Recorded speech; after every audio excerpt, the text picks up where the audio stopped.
सुबह की ताजी हवा में एक हल्की सी मिठास थी। जिले की सबसे तेज तर्रार आईपीएस अधिकारी नीलम वर्मा अपने ऑफिस में बैठी हुई फाइलें पलट रही थी। तभी उनके पास उनकी कॉलेज की दोस्त स्नेहा का कॉल आता है। दरअसल 2 दिन बाद स्नेहा की शादी थी। वह बड़ी खुशी से नीलम को अपनी शादी में बुलाने का इनविटेशन दे रही थी। नीलम ने बिना सोचे समझे शादी में जाने के लिए हामी भर दी और शादी में आने का वादा कर दिया। 2 दिन बाद शादी का दिन आ गया। नीलम वर्मा शादी में जाने के लिए तैयार हो गई। तभी नीलम के मन में एक ख्याल आया। हर रोज गाड़ी और सिक्योरिटी के साथ घूमती हूं, लेकिन आज एक साधारण लड़की की तरह शादी में जाया जाए। थोड़ी आजादी भी महसूस होगी और कॉलेज की पुरानी यादें भी ताजा हो जाएंगी। उसी समय नीलम वर्मा ने बालों को बांधा और स्कूटी स्टार्ट कर दी। शहर का ट्रैफिक हमेशा की तरह भरा हुआ था, लेकिन आज उनके चेहरे पर एक अलग सुकून था। वो हर गली, हर मोड़ को देखकर पुरानी यादों में खो रही थीं। वही रास्ते जहां कभी उन्होंने कॉलेज के दिनों में खूब मस्ती की थी। नीलम वर्मा कुछ किलोमीटर चली ही थीं कि अचानक स्कूटी के पिछले टायर से एक अजीब सी आवाज आई। उन्होंने झट से ब्रेक लगाया, स्कूटी डगमगाई और रुक गई। नीलम नीचे उतरी, देखा पीछे का टायर पूरी तरह पंक्चर हो चुका था। नीलम ने अपने हाथ पर बंधी घड़ी की ओर देखा तो घड़ी दिन के 12 बजा चुकी थी। धूप और तेज हो गई थी। सड़कों पर वाहनों की आवाजें और गर्म हवा के झोंके जैसे सब एक साथ चल रहे हों। तभी नीलम ने आसपास नजर दौड़ाई तो कुछ दूरी पर एक छोटी सी पंक्चर की दुकान दिखी। उन्होंने स्कूटी को साइड में लगाकर पैदल चलना शुरू किया। उनके कदम तेज थे, लेकिन चेहरे पर शांति बनी रही। रास्ते में कुछ लोग उन्हें देख रहे थे। कोई पहचान नहीं पा रहा था कि ये सादे कपड़ों में चल रही महिला असल में शहर की सबसे तेज तर्रार आईपीएस अधिकारी नीलम वर्मा है। तभी नीलम पंचर की दुकान तक पहुंची। एक मध्यम उम्र का आदमी, चेहरा पसीने से भीगा हुआ, हाथों में निशान, टायर में हवा भर रहा था। नीलम ने कहा, भैया, जरा मेरी स्कूटी का पंक्चर जल्दी से बना दो, मुझे शादी में जाना है। वो आदमी, सुरेश, नजर उठाकर बोला, मैडम, अभी तो बहुत काम है। 2 गाड़ियां पहले से लगी हैं। आप अपनी स्कूटी कल सुबह ले जाना। नीलम ने गहरी सांस ली। अंदर एक हल्की झुंझलाहट थी, पर उन्होंने खुद को शांत रखा। आखिर उन्होंने स्कूटी साइड में लगाई। नीलम धीरे धीरे सड़क पर आगे बढ़ी। तभी एक ऑटो रिक्शा उनकी ओर आता दिखा। नीलम ने हाथ उठाकर इशारा किया। ऑटो धीरे से रुका। नीलम ने कहा, भैया, क्या आप मुझे आगे तक छोड़ देंगे? शादी में जाना है। स्कूटी पंचर हो गई है। ड्राइवर की उम्र लगभग 35 के आसपास होगी। चेहरे पर पसीना, आंखों में मेहनत की थकान। ड्राइवर मुस्कुराकर बोला, ठीक है मैडम, बैठिए। नीलम धीरे से ऑटो में बैठी। ऑटो धीरे धीरे आगे बढ़ा, लेकिन आईपीएस नीलम वर्मा को जरा भी अंदाजा नहीं था कि आज उनके साथ क्या होने वाला है। कुछ दूर चलने के बाद ऑटो ड्राइवर नीलम को बोला, मैडम, थोड़ी ही दूर पर पुलिस का बैरिकेड लगा है। वहां एक दरोगा रमेश कुमार रोज खड़े रहते हैं अपने सिपाहियों के साथ, और वहां रोज फर्जी चालान काटे जाते हैं। जिसने पैसे दिए ठीक, नहीं तो उसकी बाइक या गाड़ी जब्त। जो पैसे ना दे और कोई सामने बोले तो उसे सिपाही 2-4 थप्पड़ लगा देते हैं। नीलम की नजरें एक पल के लिए गंभीर हो गईं। नीलम चुप रही। ऑटो धीरे धीरे आगे बढ़ रहा था। कुछ देर बाद सामने पुलिस का बैरिकेड दिखाई दिया। सड़क पर गर्म हवा चल रही थी, धूप तेज थी और चारों तरफ गाड़ियों की आवाज गूंज रही थी। दूर से दिख रहा था कि 2-3 बाइक एक तरफ खड़ी थीं और उनके सामने पुलिस की वर्दी पहने हुए 2 सिपाही उनका चालान बना रहे थे। एक दरोगा, उम्र करीब 40 के आसपास, हल्की तोंद वाला, चेहरे पर घमंड की परत, कंधे पर 3 स्टार जड़े हुए और माथे पर पसीना था। जैसे ही ऑटो बैरिकेड के पास पहुंचा, दरोगा रमेश चिल्लाया और बोला, अरे ओए, रुक जा, कहां जा रहा है? इतनी जल्दबाजी में चल, ऑटो को साइड में लगा। ऑटो ड्राइवर घबरा गया। उसने तुरंत ब्रेक लगा दिया और ऑटो एक साइड किया।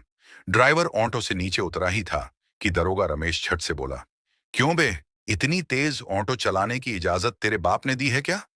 ऑटो ड्राइवर बोला, साहब, मैं तो ऑटो आराम से ही चला रहा था। ज्यादा जुबान मत चला, जल्दी से 2,000 रुपये निकाल, चालान बनेगा तेरे ऑटो तेज चलाने का। ऑटो वाला हकलाते हुए बोला, साहब, मैं सच कह रहा हूं, ऑटो तेज नहीं चला रहा था। लेकिन रमेश के चेहरे पर वही घमंड, वही अकड़ थी। उसने ड्राइवर को धक्का देकर बोला, चुप, जेब में जितना है निकाल, वरना तेरा ये ऑटो अभी के अभी उठवा दूंगा, समझा? नीलम अब तक ऑटो में बैठी सब कुछ देख रही थी, चेहरे पर शांत पर तीखी नजर। वह ऑटो से नीचे उतरी और सीधे रमेश के सामने खड़ी हो गई। साहब, किस बात का चालान बना रहे हैं आप? नीलम ने साफ आवाज में कहा। रमेश ने नीलम को ऊपर से नीचे तक देखा और हंसते हुए बोला, वाह, मैडम बोल ऐसे रही हैं जैसे जज की बेटी हूं। चुप रह, वरना तेरे भी काट दूंगा चालान। पास खड़े सिपाही भी हंसे। रमेश ने सख्त आवाज में कहा, शायद तू मुझे जानती नहीं है। नीलम शांत थी, पर भीतर ज्वाला उठ चुकी थी। वह बोली, मुझे आपसे कोई मतलब नहीं, लेकिन जो चालान आप काट रहे हैं वो कानून के खिलाफ है, गलत है। रमेश का गुस्सा अब 7वें आसमान पर चढ़ चुका था। उसने बिना कुछ सोचे समझे एक जोरदार थप्पड़ नीलम के चेहरे पर जड़ दिया। आवाज इतनी तेज थी कि पास खड़े लोग भी सहम गए। ऑन्टो वाला डर के मारे पीछे हट गया। सड़क पर सन्नाटा छा गया। रमेश बोला, अगर आगे से मेरे साथ फालतू जुबान चलाई ना, तो 1 मिनट भी नहीं लगेगी अंदर करने में, समझी? नीलम चेहरा लाल था, लेकिन चेहरे पर कोई डर नहीं था। नीलम ने सिर्फ इतना कहा, साहब, इस थप्पड़ का जवाब आपको मिलेगा, जरूर मिलेगा। रमेश पूरे गुस्से में सख्त आवाज में बोला, मुझे लगा एक थप्पड़ लगने के बाद तेरी अकल ठिकाने आ जाएगी, लेकिन नहीं, अब तो तुझे सबक सिखाना ही पड़ेगा। उसी समय दरोगा रमेश ने अपने 2 सिपाहियों से कहा, इस महिला को और ऑटो ड्राइवर को ले चलो थाने में। इनको दरोगा रमेश और दोनों सिपाही नीलम को पकड़कर घसीटने लगे। तभी नीलम चिल्लाई और बोली, छोड़ो मुझे। नीलम ने इतना कहा ही था कि दरोगा रमेश बोला, ओहो, मैडम छोड़ने के लिए बोल रही है, चल थाने चल, अब तो वहीं छोड़ेंगे तुझे। थाने में पहुंचते ही रमेश ताना मारते हुए बोला, अरे मैडम के लिए चाय पानी समोसे लेकर आओ। उसी समय दरोगा रमेश ने नीलम और ऑटो वाले को पास पड़ी 2 टूटी कुर्सियों पर बैठा दिया और बोला, अब देखते हैं इनको सड़क पर। तो ये महिला जज की बेटी बन रही थी ना, अब देखते हैं ये क्या कर लेगी। नीलम मन ही मन सोच रही थी कि अब गुस्से और जल्दबाजी में कुछ करना ठीक नहीं रहेगा। नीलम के मन में बस एक ही बात बार बार चल रही थी कि इस दरोगा को सबके सामने कैसे गलत ठहराया जाए। लेकिन नीलम को जरा भी अंदाजा नहीं था कि यह पूरा थाना ही रिश्वतखोर और वसूली का अड्डा है। ऑटो वाला बुरी तरह घबराया हुआ था। नीलम ने उससे धीरे से पूछा, डरो मत, क्या हुआ? वह कांपती आवाज में बोला, मैडम, अगर मैं एक दिन भी ऑटो न चलाऊं तो मेरे घर में बच्चे भूखे सो जाएंगे। ये लोग पैसे ले लेंगे तो मैं घर क्या ले जाऊंगा? नीलम बोली, तुम चिंता मत करो, मैं इस जिले की आईपीएस अधिकारी हूं। 1 मिनट में पूरा थाना बंद करवा सकती हूं। लेकिन अभी मैं इनके असली चेहरे को देखने आई हूं। ऑटो वाले ने सुकून से भरी गहरी सांस ली। उसी बीच एसएचओ ने एक सिपाही को अपने कमरे में बुलाकर कहा, जाओ, उस ऑटो वाले को अंदर बुलाओ। सिपाही बाहर आया और ऑटो वाले से बोला, चल, एसएचओ साहब बुला रहे हैं।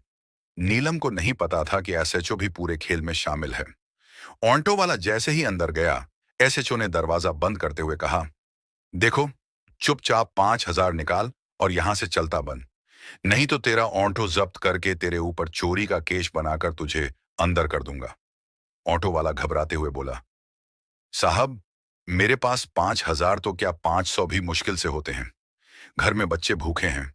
एसएचओ ताना मारते हुए बोला, मुझे तेरे बच्चों की भूख से कोई मतलब नहीं। पैसे निकाल, नहीं तो अभी अंदर कर दूंगा, समझा? ऑटो वाले ने डर के मारे जेब से 3 मुड़े हुए पसीने से भीगे नोट निकाले। साहब, बस 3,000 हैं। पैसे लेते ही एसएचओ की खुशी का ठिकाना नहीं रहा। एसएचओ ने पैसे लिए और बोला, चलो बाहर बैठो और उस औरत को भी भेज देना। ऑटो वाला बाहर आया। उसकी आंखों में डर और बेइज्जती साफ थी। उसने नीलम से कहा, मैडम, एसएचओ ने आपको बुलाया है।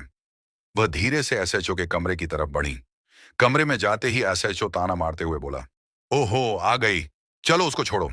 5,000 रुपए निकालो और यहां से चलती बनो। नीलम ने सख्त आवाज में कहा, साहब, आपको मेरे नाम से क्या मतलब? और पैसे किस बात के? मैं कोई पैसे नहीं देने वाली। एसएचओ बोला, मेरे पास फालतू जुबान चलाने का टाइम नहीं है। पैसे दो और यहां से जाओ। नीलम शांत लेकिन सख्त आवाज में बोली, साहब, मैंने कहा ना, मेरे पास कोई पैसे नहीं है और मैं आपको कोई पैसे नहीं देने वाली। एसएचओ फिर ताना मारते हुए बोला, फालतू जुबान चल रही है तेरी, लेकिन हम जो चाहते हैं यहां वही होता है। तभी एसएचओ ने 2 सिपाहियों को अपने कमरे में बुलाया और बोला, इसके ऊपर चोरी का केस लगाकर लॉकअप में डाल दो। दोनों सिपाहियों ने नीलम को जबरदस्ती पकड़ा और लॉकअप में डाल दिया। तभी एसएचओ बोला, अब चला जुबान। लेकिन नीलम बिना कुछ कहे सब देख रही थी। एसएचओ अभी अपनी कुर्सी पर बैठने ही वाला था कि अचानक से थाने के बाहर गाड़ियों के तेज सायरन की आवाज गूंजी। शोर इतना तेज कि पूरा थाना एक पल को ठहर गया। सिपाही एक दूसरे को देखते हुए घबरा उठे। एक सिपाही चिल्लाया, साहब, बाहर बहुत सारी गाड़ियां आई हैं। एसएचओ चौंक कर खड़ा हो गया। तभी दरोगा रमेश भी घबराते घबराते बाहर की तरफ भागा। सिपाही जैसे ही बाहर पहुंचे, थाने के गेट पर 3-4 सफेद सरकारी गाड़ियां खड़ी थीं। उनके बीच में एक चमचमाती काली एसयूवी आकर रुकी। दरवाजा खुला और बाहर निकले मंत्री बलजीत सिंह। साफ सफेद कुर्ता पायजामा, गले में गमछा, चेहरे पर सत्ता का रौब और घमंड। पूरा थाना एक पल के लिए खामोश हो गया। मंत्री जी बिना किसी से कुछ कहे तेज कदमों से थाने के अंदर घुसे। एसएचओ घबराकर उनकी ओर दौड़ा। नमस्कार मंत्री जी, इस वक्त अचानक से कैसे आना हुआ? मंत्री मुस्कुराते हुए बोले। एसएचओ साहब, कैसे हो? सब ठीक? काम धाम कैसा चल रहा है? कोई केस वैस आया कि नहीं? एसएचओ ने हल्के कांपते स्वर में कहा। सब आपकी कृपा है मंत्री जी, केस तो आते ही रहते हैं। एसएचओ ने इतना कहा ही था कि तभी मंत्री जी की नजर थाने में लॉकअप पर पड़ी। जैसे ही उन्होंने अंदर बैठी आईपीएस नीलम वर्मा को देखा, मंत्री जी का चेहरा हक्का बक्का रह गया। शरीर जैसे सख्त हो गया, आंखें फैल गईं। वे हड़बड़ाए हुए बोले, अरे मैडम, आप इस हालत में यहां लॉकअप में? पूरा थाना सदमे में था। सिपाही एक दूसरे को घूर रहे थे कि ये कौन महिला है जिसके सामने मंत्री जी के भी पसीने छूट गए। दरोगा रमेश एसएचओ के कान में फुसफुसाया, ये कौन है जिसके आगे मंत्री भी ऐसे कांप रहे? मंत्री जी पूरे गुस्से से बोले, अरे कोई लॉकअप खोलो, क्या मुंह देख रहे हो? जल्दी से ताला खोलो। दो सिपाही आगे आए और कांपते हाथों से ताला खोला। जैसे ही ताला खुला, मंत्री जी ने नीलम को झुककर सलाम ठोक दिया। मैडम, आप आप यहां और इस हालत में ये कैसे हो गया? थाने में चारों ओर सन्नाटा था। नीलम की आवाज ठंडी लेकिन सख्त थी। मंत्री जी, मैं तो यहां रिपोर्ट लिखवाने आई थी। मंत्री बलजीत सिंह ने कहा। क्या आप और रिपोर्ट लिखवाने? हाँ मंत्री जी, मैं यहाँ रिपोर्ट लिखवाने के लिए ही आई थी। लेकिन एसएचओ ने रिपोर्ट लिखने के लिए पहले रिश्वत मांगी और बाजार में मुझे थप्पड़ मारा। ये सुनते ही मंत्री जी का चेहरा गुस्से से लाल हो गया। उन्होंने एसएचओ और दरोगा रमेश की तरफ घूर कर देखा।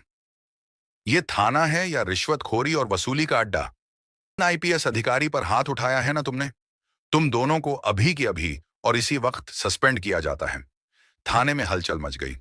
एसएचओ और रमेश डर के मारे जमीन पर नजरें झुकाए खड़े थे। मंत्री ने चीखते हुए कहा, आज के बाद इस थाने में दिख मत जाना, समझे? नीलम यह सब देख रही थी, लेकिन उसको जरा भी अंदाजा नहीं था कि मंत्री बलजीत सिंह भी एसएचओ के साथ मिला हुआ था।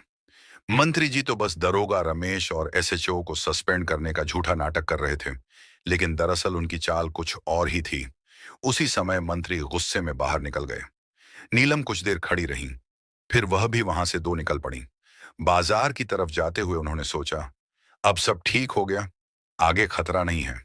लेकिन नीलम को जरा भी अंदाजा नहीं था कि मंत्री बलजीत सिंह कोई साधारण आदमी नहीं है। बलजीत सिंह सोच रहा था कि इस आईपीएस मैडम नीलम को झूठे केस में कैसे फंसाया जाए। अगले ही दिन नीलम को एक जरूरी मीटिंग के लिए एसडीएम के ऑफिस में जाना था। आज उसने साधारण पीला सलवार सूट पहना, बाल बंधे हुए, आंखों में दृढ़ता और चेहरे पर मुस्कान। उसके चेहरे पर किसी डर, घबराहट या बेचैनी का कोई निशान नहीं था। सिर्फ एक आत्मविश्वास भरी मुस्कान थी, जो उसके स्वभाव का हिस्सा थी। घर से निकलते ही वह अपने सबसे भरोसेमंद ड्राइवर सोहन के साथ सरकारी गाड़ी में बैठकर निकल पड़ी। सोहन उसके चाचा का बेटा था। वह उसे बहन की तरह मानता था और हमेशा उसकी हर परिस्थिति में साथ खड़ा रहता था। सरकारी गाड़ी तेजी से सड़क पर आगे बढ़ी। कुछ ही देर में गाड़ी एसडीएम ऑफिस के पास पहुंच गई। गेट के बाहर पहले की तरह भीड़ नहीं थी, माहौल सामान्य लग रहा था। नीलम जैसे ही गाड़ी का दरवाजा खोलकर उतरने लगी, तभी पीछे से एक तेज हॉर्न की आवाज गूंजी। एक काली एसयूवी तेजी से भीड़ को चीरती हुई सीधा एसडीएम ऑफिस के गेट के सामने आकर रुकी। एसयूवी के रुकते ही माहौल में अचानक तनाव फैल गया। तभी एसयूवी गाड़ी का दरवाजा खुला और बाहर निकले मंत्री बलजीत सिंह। उनका चेहरा हमेशा की तरह कड़क था, लेकिन आज उनकी आंखों में एक अलग ही चमक थी। उनके पीछे पीछे वही दरोगा रमेश कुमार और एसओ ये जगदीशन उतरे, लेकिन उनके चेहरे पर जरा भी डर नहीं था, बल्कि अजीब सा आत्मविश्वास था। एसएचओ जगदीश ने नीलम को देखते ही खड़े स्वर में कहा, आईपीएस साहिबा, आपकी गाड़ी की तलाशी होगी। खबर मिली है कि आप एसडीएम ऑफिस में नशीले पदार्थ लेकर जा रही हैं। भीड़ में खुसर फुसर शुरू हो गई। सबकी आंखें चौड़ी हो गईं। नीलम एक पल के लिए सन्न रह गई। उसने एसएचओ जगदीश की ओर देखा। क्या कहा आपने? जगदीश आगे बढ़कर बोला, हाँ मैडम, शिकायत मिली है और हम अपनी ड्यूटी कर रहे हैं। आपकी गाड़ी की तलाशी ली जाएगी। नीलम ने शांत स्वर में कहा, मेरी गाड़ी में कुछ भी गलत नहीं है। एसएचओ जगदीश ने ठहाका मारते हुए कहा, अरे मैडम, हम जांच करने आए हैं, कोई आपकी राय सुनने नहीं। दोनों सिपाही तुरंत गाड़ी के दरवाजों की तरफ बढ़े। सोहन हक्का बक्का रह गया। वह बोला, साहब गाड़ी में कुछ नहीं। पर एसएचओ ने उसकी बात काट दी। चुप, और एक कदम भी आगे बढ़ाया तो गिरफ्तार कर लेंगे। उसी समय दरोगा और एसएचओ जगदीश नीलम की गाड़ी के पास गए और बोले, देखो मंत्री जी, जो कल तक आईपीएस बनकर घूम रही थी, आज उसी आईपीएस की सरकारी गाड़ी में नशीले पदार्थ मिले हैं। नीलम हकी बकी रह गई, लेकिन उसे जरा भी अंदाजा नहीं था कि एसएचओ और दरोगा के हाथों में पहले से ही नशीले पदार्थ हैं। उसी समय मंत्री बलजीत पूरे दिखावे के साथ बोले, अरे मुझे तो विश्वास ही नहीं हो रहा है कि जिले की आईपीएस अधिकारी अपनी सरकारी गाड़ी में नशीले पदार्थ लेकर घूम रही है। मंत्री जी अंदर ही अंदर बहुत खुश थे। भीड़ में सन्नाटा था। उसी समय एसडीएम साहब ऑफिस से बाहर आए और बोले, क्या हो रहा है यहाँ, और ये भीड़ किसने इकट्ठा की? तभी एसएचओ ने आगे बढ़कर कहा, देखो एसडीएम साहब, जो कल तक जिले की आईपीएस अधिकारी बनकर घूम रही थी, आज वही आईपीएस अधिकारी आपके ऑफिस में नशीले पदार्थ लेकर जा रही थी। वो तो हमने देख लिया और बाहर ही पकड़ लिया, नहीं तो ये आपके ऊपर झूठा आरोप लगाती। एसडीएम साहब नीलम को कुछ कहने वाले ही थे कि इतनी ही देर में वन्हा प्रेस कॉन्फ्रेंस पहुंच गई और नीलम से पूछताछ करने लगी। नीलाम ने जवाब देते हुए सख्त आवाज में कहा, मुझे पता है कि मेरे ऊपर झूठे आरोप लगाए गए हैं। जल्द ही एसडीएम साहब एक स्पेशल टीम बनाकर इस मामले की निष्पक्ष जांच करेंगे। मुझे कानून पर पूरा भरोसा है। दूध का दूध और पानी का पानी होकर ही रहेगा। उसी समय धीरे धीरे वंहा से भीड़ छट गई और आईपीएस नीलम भी वंहा से निकल गई। घर पहुंचते ही उसने अपने सबसे भरोसेमंद टैक्सी ड्राइवर सोहन को फोन मिलाया और बोली, देखो सोहन, मुझे तुम्हारी मदद चाहिए। तुम बाजार में रहते हो। बाजार की हर हरकत पर तुम्हारी नजर रहती है। पता लगाओ उस दिन गाड़ी के पास कौन कौन आया था। कोई नया चेहरा हो। मुझे हर छोटी बड़ी जानकारी चाहिए। सोहन अपनी दीदी की मदद करने के लिए तैयार हो गया। उसने बाजार में पूछताछ करनी शुरू कर दी। 2 दिन की कड़ी मेहनत के बाद सोहन को एक बड़ा सुराग मिला। एसडीएम ऑफिस के पास की एक दुकान के बाहर लगे सीसीटीवी कैमरों की फुटेज में साफ साफ नजर आ रहा था कि दरोगा रमेश कुमार और एसएचओ जगदीश के हाथ में पहले से ही नशीले पदार्थ थे। यह सारा खेल मंत्री जी ने अपने सिपाहियों के साथ मिलकर रचा था। दूसरी तरफ नीलम, जो अब मीडिया के सामने खड़ी थी। कैमरों की फ्लैश, माइक, चैनलों की भीड़ और हड़कंप मचा हुआ माहौल। नीलम ने ठंडी लेकिन सख्त आवाज में कहा, कल मेरे ऊपर लगाए गए सभी आरोप पूरी तरह झूठे थे। एसडीएम ऑफिस के पास एक दुकान के बाहर लगे सीसीटीवी कैमरों में साफ साफ दिख रहा है कि नशीले पदार्थ मेरी गाड़ी में रखने वाले कौन थे, और मैं ये बात पूरी जिम्मेदारी से कह रही हूं। उनका चेहरा कैमरे में साफ दिखाई दे रहा है। उनके ऊपर जल्द ही कार्रवाई होगी। नीलम के ये शब्द सुनते ही चैनलों पर ब्रेकिंग न्यूज चल पड़ी। पूरा शहर हक्का बक्का था। उधर मंत्री बलजीत सिन्हा के बंगले पर अफरा तफरी मच गई। उन्होंने एसएचओ जगदीश और दरोगा रमेश को कहा, हमें यहां से बहुत जल्दी निकलना होगा। मंत्री दरोगा और एसएचओ जाने ही वाले थे कि गेट पर जोरदार दस्तक हुई। इतनी जोरदार कि बंगले की दीवारें तक कांप उठी। मंत्री हाथ कांपते हुए दरवाजा खोला। बाहर खड़े थे एसडीएम साहब, आईपीएस नीलम वर्मा, उनकी पूरी सिक्योरिटी, महिला फोर्स और स्पेशल टास्क टीम। मंत्री के चेहरे का रंग उड़ गया। पैर कांपने लगे।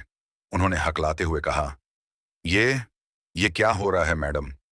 नीलम बेहद शांत लेकिन ठंडी आवाज में बोली, अब आपका खेल खत्म मंत्री जी। मंत्री का चेहरा सफेद पड़ गया। नीलम ने सख्त आवाज में कहा, आपके खिलाफ सभी सबूत मिल चुके हैं। नीलम ने मंत्री बलजीत सिंह को गिरफ्तारी वारंट थमाते हुए कहा, आपके एसओ जगदीश और दरोगा रमेश के खिलाफ सीसीटीवी में दर्ज वीडियो मौजूद है। आपको मंत्री पद से तुरंत हटाया जाता है। अब आप हमारे साथ थाने चलिए। मंत्री चीखे। मैडम, मेरी बात तो सुनिए। मैंने कुछ नहीं किया। नीलम ने एक कदम आगे बढ़कर कहा। कल तक आप निर्दोष लोगों को झूठे आरोपों में फंसाते थे।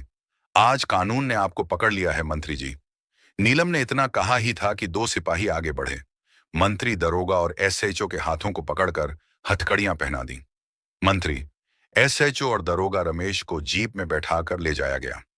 एसडीएम साहब ने पूरी टीम के साथ प्रेस कॉन्फ्रेंस कर कहा, आईपीएस नीलम पूरी तरह निर्दोष हैं।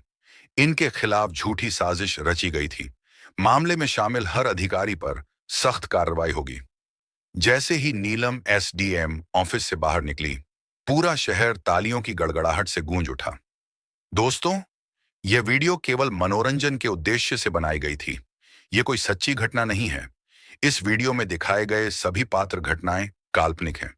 और दोस्तों, इस कहानी का उद्देश्य किसी की भावनाओं को ठेस पहुंचाना नहीं है।